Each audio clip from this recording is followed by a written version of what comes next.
சென்னை மாநகராட்சியிலிருந்து 4 குழுக்கள் 16 பொறியாளர்கள் தென் மாவட்டங்களுக்கு விரைகிறார்கள். இது இந்தியாவிலேயே மிகப்பெரிய ஒரு மழை பொழிவு அப்படின்னு சொல்லலாம். கண்டிப்பாக இது தேசிய பேரிடரா இந்நேரம் அறிவிச்சிருக்கணும். நிறைய கிராமங்கள், அந்த கிராமங்களுக்கு போகிறதுக்கான சாலை வசதிகள் இல்லை. ட்ரெயினில் ஒரு 1000 பேர் சிக்கிட்டு இருக்காங்க. நிறைய விவசாய நிலம் அப்படிங்கிறது தண்ணிக்குள்ளே போயிடுச்சு. நிறைய ஸ்கூல்ஸ் அண்ட் காலேஜஸ், அங்கே தங்க வைக்கப்பட்டிருக்க முகாம்களாக இருக்கக்கூடிய இடங்களிலும் தண்ணீர் அப்படிங்கிறது இருக்குது. தென் மாவட்டம் அப்படிங்கிறதுனால, டவுன்ஷிப் இல்லாதனால, நிறைய கிராமங்கள்னால இன்னும் இதை தேசிய பேரிடர் அறிவிக்கலையா? சத்தியமாக சொல்கிறோம், இந்த அளவுக்கு வெள்ளத்தை யாரும் பார்த்துருக்க மாட்டாங்க. 150-200 வருடங்களாக 1990க்கு பிறகு அப்படின்னு சொல்லக்கூடிய அந்த கருத்துக்கள் இருந்தாலும் மிகப்பெரிய அளவில் மக்களுடைய துயரம் அப்படிங்கிறது பெருசாக இருக்கும். பார்க்காத மக்கள் அதிசயமாக சில பொருளை பார்க்குற மாதிரி மழையை பார்த்தாலும் அதுக்கு பின்னால் இருக்கக்கூடிய அழிவுகள் அப்படிங்கிறது ஆயிரம். நிறைய தோட்டங்கள் இருக்கும், நிறைய வீடுகள் இருக்கும்.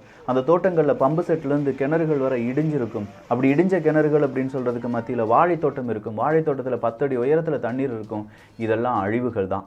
இது தேசிய பேரிடர் அறிவித்து அங்கே இருக்கக்கூடிய மக்களுக்கு தேவையான உதவிகளை நம்முடைய அரசாங்கம், தமிழக அரசாங்கம் செய்ய வேண்டும் அப்படிங்கிற ஒரு குரல் உயர்ந்து கொண்டே இருக்கிறது. தூத்துக்குடி, திருநெல்வேலி, தென்காசி இந்த மாதிரியான மாவட்டங்களில் இப்படி ஒரு பெருமழையை பார்த்ததும் கிடையாது. அதனால் ஏற்பட்ட இந்த சிக்கலை சீக்கிரமாக நம்முடைய தமிழக அரசம் தீர்க்குமா அப்படிங்கிற கேள்வியும் வந்து நிற்கிறது. இதில் முதலமைச்சர் மு.க. ஸ்டாலின் அவர்கள் டெல்லிக்கு புறப்பட்டு விட்டார் அப்படிங்கிற ஒரு செய்தியும் இன்னைக்கு பரவலாக பல நபர்களாலும் விமர்சிக்கப்பட்டு வருகிறது. என்னென்ன நடந்திருக்கு அப்படிங்கிறத இந்த ஒரு பதிவில் பார்த்துடலாம். இது ஆழமான அரசியல் சதுரங்கம்.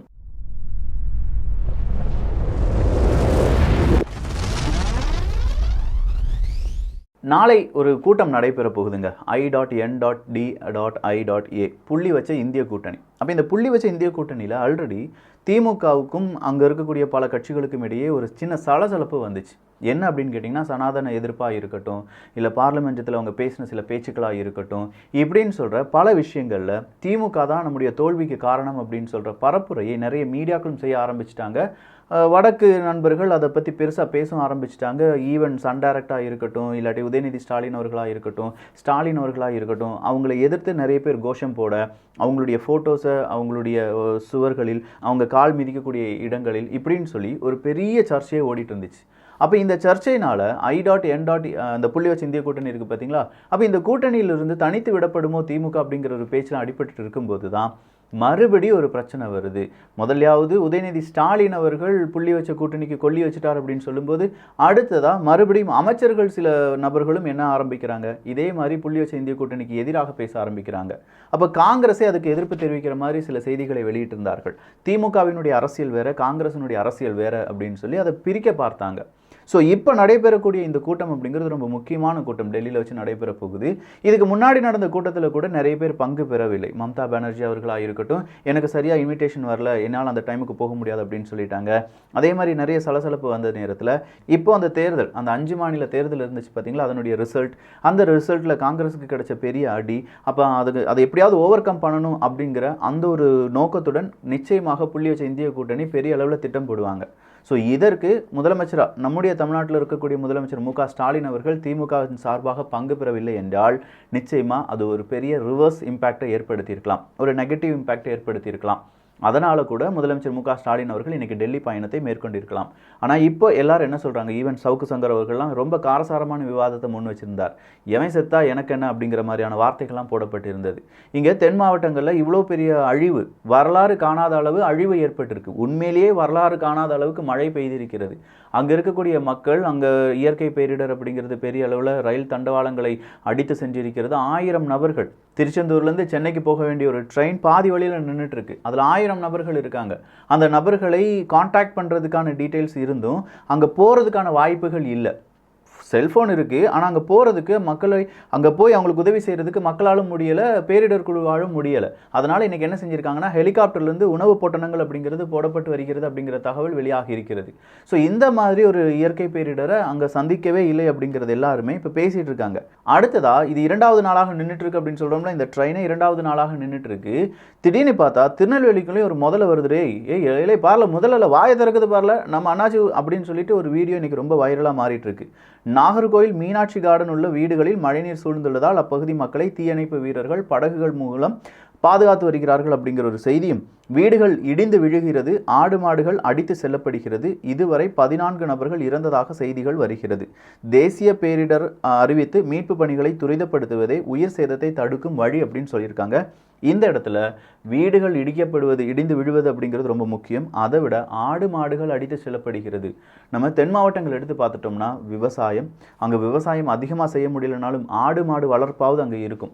ஸோ ஒரு குடும்பத்தில் ஒரு ஆடு மாடு இறந்து போச்சுன்னா அதனுடைய இழப்புகள் அப்படிங்கிறது ரொம்ப கூடுதலாக இருக்கும். அது கூடுதலாகவே இப்போ அனுபவித்து வருகிறார்கள் நம்ம தென் மாவட்டத்தை சார்ந்தவர்கள் என்பதும் இங்கே குறிப்பிடத்தக்கது. திசையின் விலையில் என்ன நடந்துட்டு இருக்கு அப்படின்னு சொல்கிற ஒரு வீடியோ ரொம்ப பெரிய அளவில் வைரலாக மாறுது. சன் நியூஸ் ஈகிள் வியூ அப்படின்னு சொல்லிட்டு பாருங்கள், தூத்துக்குடி எல்லா மாவட்டங்களிலிருந்தும் டிஸ்கனெக்ட் ஆயிடுச்சு. ஏன்னா ஃபுல்லாக தண்ணி அங்கே எல்லா இடத்துலையும் கட்டி கிடக்கிறதுனால வேறு மாவட்டங்களிலிருந்து தூத்துக்குடிக்குள்ளே போக முடியல அப்படிங்கிறதும், வரலாறு காணாத மழை வானிலை ஆய்வு மையம் கணிக்கவில்லையா அப்படிங்கிற ஒரு கேள்வியை கேட்டிருக்காங்க. அதுக்கு சென்னை மண்டல வானிலை ஆய்வு மைய இயக்குனர் பாலச்சந்திரன் அவர்கள் பதில் சொல்கிறாங்க, இது ஒரு மேக வெடிப்பு, இந்த அளவுக்கு மழை வரும் அப்படிங்கிறது எங்களுக்கு தெரியாது. ஆனால் 14ஆம் தேதியிலேருந்து நாங்கள் கவர்மெண்ட்டுக்கு பெரிய அளவில் மழை இருக்கும் அப்படின்னு சொல்லி தகவல் கொடுத்துட்டு தான் இருந்தோம் அப்படின்னு சொல்கிறாங்க. ஸோ 14லேருந்து அலர்ட் கொடுக்கப்பட்டாலும் மறுபடியும் ஒரு 17 இல்லாட்டி அந்த 16, 17 தான் ஹை அலர்ட் அப்படிங்கிறது இல்லை ரெட் அலர்ட் அப்படிங்கிறதுலாம் கொடுக்கப்படுகிறது. 14லேயே விழித்து கொண்டிருந்தோம் என்றால் பெரிய சிக்கலை தவிர்த்திருக்கலாமோ அப்படிங்கிற ஒரு கேள்விக்கு அவர் என்ன சொல்கிறாருன்னா, எக்ஸாக்டாக நம்மளால் இதை ப்ரெடிக்ட் பண்ண முடியாது, ஆனாலும் எங்களுக்கு கிடைச்ச தகவல் படி நாங்கள் எல்லாம் கொடுத்துட்டு தான் இருந்தோம். ஆனால் அதி கனமழை, மிக கனமழை அப்படின்னு சொல்லி அதை தரம் பிரிக்கிறாங்க. அப்போ மிக கனமழையிலேருந்து மிக கனமழை அப்படிங்கிற அந்த லெவலுக்கு நாங்கள் மழை பெய்திருக்கிறது என்பதெல்லாம் நாங்கள் இப்போ கொடுத்துட்டு தான் இருக்கோம். ரெட் அலர்ட் அப்படிங்கிறது நாளையும் தொடரும் அப்படிங்கிற மாதிரி சொல்லியிருக்கார். அடுத்ததாக வந்திருக்கக்கூடிய ஒரு செய்தி, ஆபத்தான முறையில் கயிறு கட்டி கோயிலில் சிக்கி இருக்கக்கூடிய பக்தர்களை மீட்கும் காட்சி அப்படின்னு சொல்லி. இங்கே கோயில் அப்படின்னு சொல்லும்போது திருச்செந்தூர் கோவிலையும் நிறைய மழை பெய்து அங்கே இருக்கக்கூடிய அந்த இடங்கள் எல்லாமே எப்படி அரிக்கப்பட்டு வருகின்றன அப்படிங்கிற ஒரு வீடியோ வெளியாக இருக்கிறது. மிக கனமழை, அதிகனமழை அப்படின்னு சொல்லும்போது நெல்லை மாவட்டம் கீழ்நத்தம் பகுதியில் வெள்ளத்தில் சிக்கி மரத்தை பிடித்து தப்பியவர்களை மீட்ட மாநில பேரிடர் மீட்பு பணியினர். ஸோ அவங்க எல்லாம் அவங்களுடைய வேலையை பக்காவாக செஞ்சுட்டு இருக்காங்க. அரசாங்கமும் சீக்கிரமாக, ஏன்னா மேயர் அவர்கள், திருநெல்வேலியினுடைய மேயர் அவர்கள் எங்கே இருந்தார் அப்படின்னு பார்த்தீங்கன்னா வெளியில் சேலத்தில் எங்கேயோ இருக்கார். அவர் KN நேரு அவர்கள், உன் ஏரியாவில் நல்லா மழை பெய்தியா போயா அப்படின்னு சொல்லி அனுப்பிடுறாரு. அந்த வீடியோ பெரிய சர்ச்சையாக மாறிச்சு. ஏன் மக்கள் எல்லாம் இங்கே துன்பப்பட்டு இருக்காங்க, நீங்கள் என்னையா அப்படின்னு சொல்கிற அளவுக்கு இருந்துச்சு. இன்று இந்தியாவிலேயே மிக அதிக கனமழையாக தென் மாவட்டங்களில் பதிவு செய்யப்பட்டிருக்கும் கனமழை அப்படிங்கிறது மட்டும் இதோடு நிற்கலை.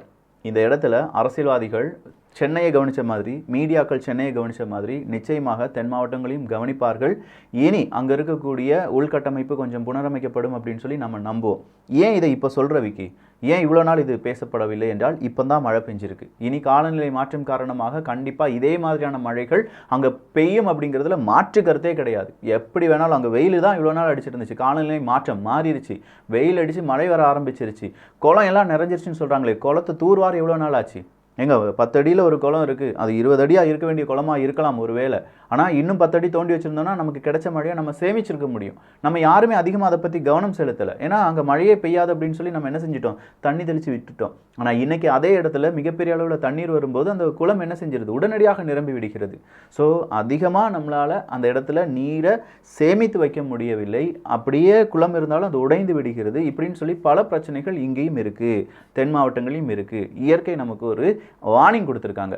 எப்பா இந்த இடத்துல இவ்வளோ பிரச்சனைகள் இருக்குது, சீக்கிரமாக சரி பண்ணுங்க, அடுத்த 2-3 வருஷத்தில் நான் மறுபடியும் மழையாக வருவேன், அதுக்கு முன்னாடி இதெல்லாம் சரிப்படுத்திட்டிங்கன்னா உங்களுடைய பூமி நல்ல பூமியாக மாறிடும், இல்லாட்டி மறுபடியும் வறண்ட பூமியாக ஆயிரும் அப்படின்னு சொல்லி நமக்கு இயற்கை ஒரு வார்னிங்கை கொடுத்துருக்கு. சென்னையை நேசிக்கும் அரசியல்வாதிகள் கொஞ்சம் தென் மாவட்டங்களையும் நேசியுங்கள் அப்படிங்கிறது தென் மாவட்டத்தின் குரலாக, ஏன்னா நானும் ஒரு தென் மாவட்டத்தை சார்ந்தவன் அப்படிங்கிறதுனால கேட்டுக்கொள்கிறேன். ஸோ இந்த ஒரு காணொலி நம்முடைய அரசியல்வாதிகளுக்கு போகட்டும், அங்கே இருக்கக்கூடிய மக்களுக்கு உதவிகள் கிடைக்கட்டும். ஆடு மாடு வீடு இப்படின்னு சொல்லி நிறைய இழப்புகள் அவங்க சந்திச்சுட்டு இருக்காங்க. கிராம மக்கள் தானே அப்படிங்கிற அந்த ஒரு இலக்காரம் எதுவுமே வேண்டாம். அவங்களுக்கான உதவிகள் அவங்களுக்கு கிடைத்திருக்க வேண்டும். அதை கிடைக்க வைக்க எல்லாருக்கும் கிடைச்சிருக்கு அப்படிங்கிற நம்பிக்கை அரசியல்வாதிகள் கொடுக்க வேண்டும். அது கிடைக்குமா அப்படிங்கிறது எல்லாமே பொறுத்திருந்து பார்க்கலாம். ஸோ இந்த ஒரு காணொலி பற்றி உங்களுடைய கருத்துக்கள் இங்கே வரவேற்கப்படுகின்றன. எல்லோரும் அரசியல் சதுரங்கத்தில் இணைந்திருங்கள். நல்லதை பகிர்ந்து நல்ல சமுதாயத்தை உருவாக்குவோம். நன்றி, வணக்கம்.